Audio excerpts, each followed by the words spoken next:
Hi everyone! We are ASB0204 and I'm ASB0204. We are going to talk about parasitic flatworms. Stay tuned! So our main topic is invertebrate evolution, which can be divided into 5 sections. Evolution of animals, the simplest invertebrates, diversity among the spironians, diversity for Thankyou, and the last one, invertebrate due to the rostums. So our topic is under diversity among the spironians. The spironian is a diverse group of protostome. Protostome is a clade of animals. Its members make up the bacterium, mostly comprising animals with bilateral symmetry and 3 germ layers. So the spironians have the phylogeny of spironians and 2 common classifications. Spironians have 2 common classifications, which are Platyzoans and Platyzoans. So the topic of our video is parasitic flatworms, which is under Platyzoans. Platyzoans have bilateral symmetry and no circulatory or respiratory system. The parasitic flatworms can be divided into 2, which is flax and then tapeworms. Hi! We are going to talk about parasitic flatworms.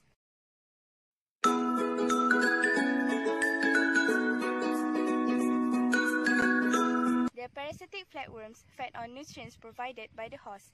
It was covered by a protective ligament which is resistant to the host's digestive juices. They have low civilization, which means that their nervous system is not well developed. The head with sensory structures has been replaced by anterior and with a hooks or sucker for attachment to the host. It was well-developed reproductive system to ensure their transmission to a new host. It utilized a secondary host to transmit offspring. Primary host is infected with the sexually mature adult. The secondary host contains the larval stage. So first, I'm talking about the flukes. Flukes is named for the organs that inhabit, such as liver, lung, and blood flows. Almost 11,000 species are over to more elongated, flattened body, about 2.5 cm long. In the anterior end is an oral sucker surrounded by sensory papillae and at least one other sucker for attachment to a host. Flukes can cause diseases to organisms such as schistosomiasis, dead flukes and eggs, and clonosis sinensis, which is Chinese liver flukes. So, schistosomiasis is caused by a genus of bloodfoot, Schistosoma, one of several neglected tropical diseases that afflict the poor people in impoverished nations, which is the poor nations. This is listed by the World Health Organization. And then there are flukes and eggs. Their fluke and eggs cause dysentery, anemia, bladder inflammation, brain damage, and severe liver complication. These infected people usually die of secondary diseases brought on by their weakened condition. Last, clonosis sinensis, which is Chinese liver flukes, is parasite of cats, dogs, humans, and pigs. It requires 2 secondary hosts, which are a snail and a fish.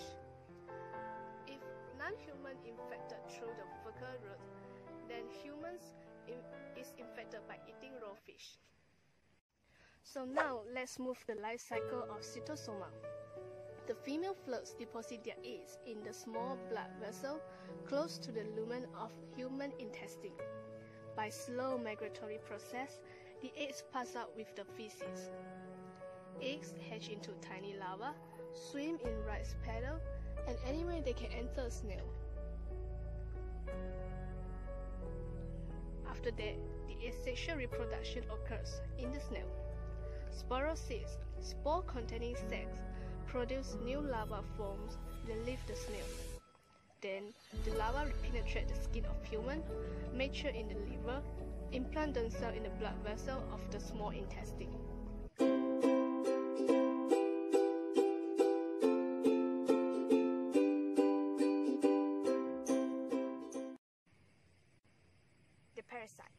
let us know more about them.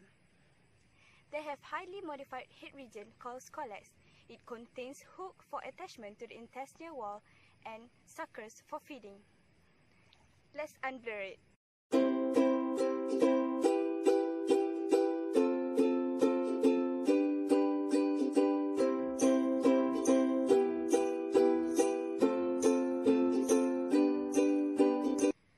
They are hermaphrodites, which mean having both male and female sex organs. Behind the scolex, they have series of reproductive units called proglottids. Here we can see the proglottids. Did you know that some of us is the host of this parasite? So, how do we get this worm in our body? Humans act as their primary host, as the parasite can only reproduce in human intestine. They are found in meat, which is Thankyou solium, that live in pigs, and Thankyou saginata, which grow in cows. They can grow to 20 meters long. How big is that, right? When you eat uncooked meat or raw meat, the cyst, a hard wall structure, contains a larva called bladderworms attached to the intestine wall, brain muscle, or tissues. As the tapeworm grows, the proglottids mature and eventually filled with eggs, and it may contain hundreds of thousands of eggs. They leave the primary host in feces, which may contaminate water or vegetation. This livestock, which is pigs and cows, may ingest the eggs and become their secondary host, as each larva becomes a bladderworm encysted in muscle. Did you know that Thankyou solium can cause cysticercus and advanced tapeworm infections that uptake of nutrients and particularly serious for growing children? So let's move to the rotifers. It's related to the flatworms. In this video, it shows that the crown of cilia on their head called corona.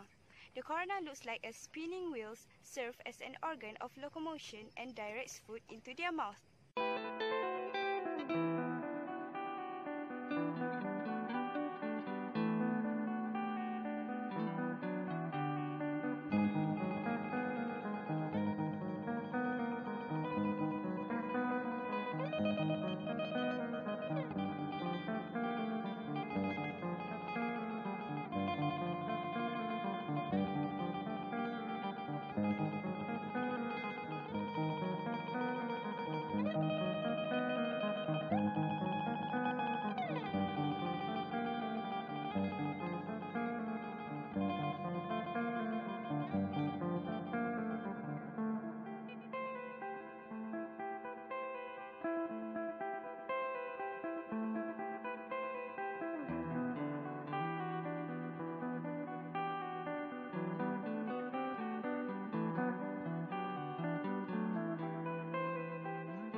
There are some fun facts about the rotifers. There are 2,000 of species in this world. Some may live in the freshwater, marines, and terrestrial area. The rotifers can be transparent, but they may be colorful. They can desiccate during harsh conditions and dormant for a lengthy period of time. That's all from us. Bye! Bye!